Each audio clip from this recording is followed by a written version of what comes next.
সকাল সকাল ঘুমিয়ে ঘুমিয়েই শুনছি ফোনের রিংটা বাজছে।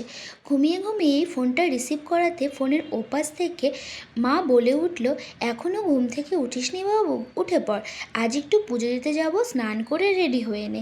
আমিও মাকে বলে উঠলাম যে মা হঠাৎ কেন পুজো দিতে যাব?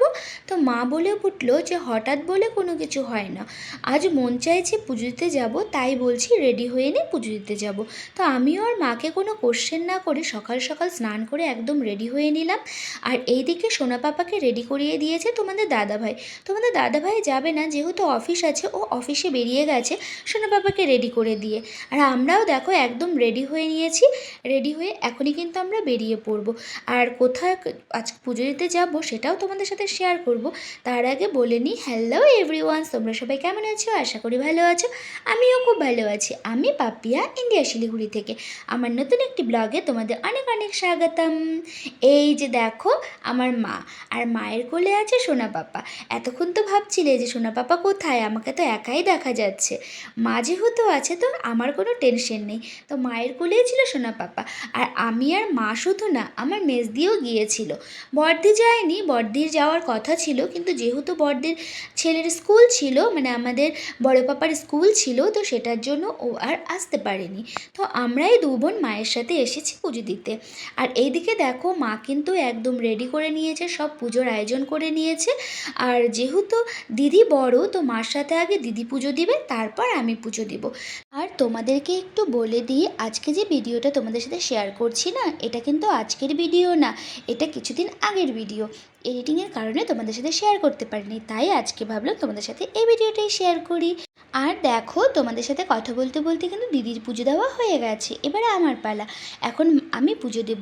মা আমাকে বলে দিচ্ছিল কী কী করতে হবে, আমি কিন্তু মায়ের কথা শুনে মা যা যা বলছিল আমি কিন্তু তাই তাই করছিলাম। যেহেতু মা বলেছিল আজকে যা যা আমি বলবো সেইভাবেই পুজোটা দিতে হবে। তো আমিও দেখো মায়ের কথা মতো কিন্তু মা যেভাবে বলছে আমি কিন্তু সেইভাবেই পুজো দেওয়ার চেষ্টা করছি। আজকে আমরা যেখানে পুজো দিতে গিয়েছি, যারা শিলিগুড়ির আছো, শিলিগুড়ি থেকে আমার ভিডিওটা দেখছো, তারা প্রত্যেকেই কিন্তু চিনতে পারবে যে এটা কোথাকার মন্দির। এটা হলো শিলিগুড়ি হাতিয়াডাঙ্গার যে স্কুল মাঠটা আছে, সেখানে যে মায়ের মন্দিরটা আছে, সেই মন্দিরে গিয়েছিলাম আমরা পুজো দিতে। আর জানো তো এই মন্দিরটা কিন্তু খুব জাগ্রত। এখানে যদি গিয়ে তুমি তোমার মনের কথা বলো, মা কিন্তু তোমার মনের কথা শুনে তোমার কিন্তু মনস্কামনা পূর্ণ করে দেবে। তো তোমরা যারা চাইছো যে মায়ের কাছে কিছু চাইবে, তোমরা কিন্তু এখানে একবার যেতে পারো। আর মায়ের সাথে সাথে কিন্তু বাবাকেও পেয়ে যাবে। মা যেখানে আছে বাবা তো সেখানে থাকবেই। তো সেটার জন্য মাকে পুজো দিয়ে দেখো আমরা চলে এসেছি আমার প্রাণপ্রিয় ভোলে মহেশ্বরের কাছে। আর এখন আমরা এই ভোলে মহেশ্বরে পুজো করে তারপর কিন্তু বাড়ির দিকে রওনা হব। আর বাড়ির দিকে রওনা হওয়ার আগে পাশেই ছিল আমার এক মাসি বাড়ি। তো আমরা আগে ফার্স্টে মাসি বাড়ি যাব, তারপর কিন্তু সেখান থেকে আমরা বাড়ি ফিরবো।